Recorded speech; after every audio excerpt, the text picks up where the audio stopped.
Hi, I'm Chelsea with the Kansas City Gardener.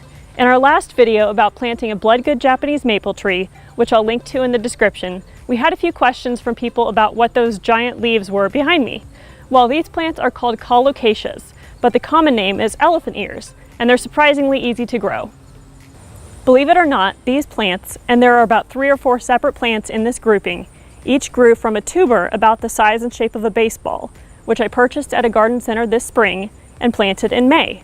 It takes the tubers a few weeks to sprout and wake up in the warm soil, but once they take off, they seem to grow progressively larger leaves over the course of the summer.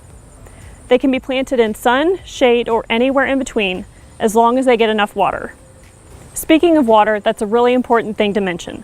Water is critical for this plant because if it doesn't receive enough, the leaves can wilt or the growth may be stunted.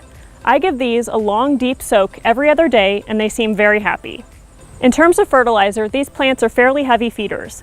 At the beginning of the season, I mixed in some organic fertilizer with the soil, but I've recently been supplementing with water-soluble fertilizer occasionally because I'm kind of concerned that these plants may need a little extra food to get them through the rest of the summer, especially considering we have about 2 months until our first frost date.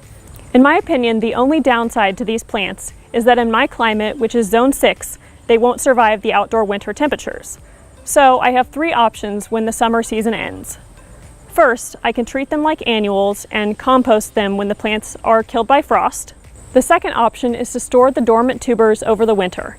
This means I'll cut the leaves off and dig the tubers right before the first frost.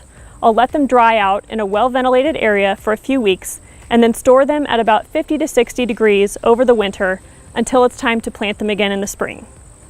My third option is to bring them inside as a houseplant for the winter. The houseplant option would probably be easier if I had grown them in a pot, of course, or if I had a larger house, because these things are pretty big.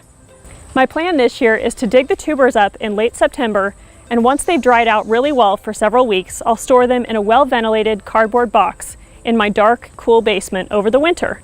I'll be sure to check on them about once a month for any signs of mold or rot. Then I'll replant them next spring.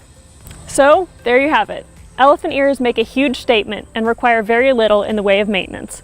In my experience, they don't have many problems at all with insects or disease, and saving them over the winter is a great way to stretch your gardening dollars.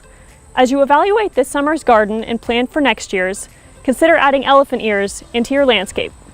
For more videos, like the Kansas City Gardener Facebook page and subscribe to our YouTube channel. See you next time.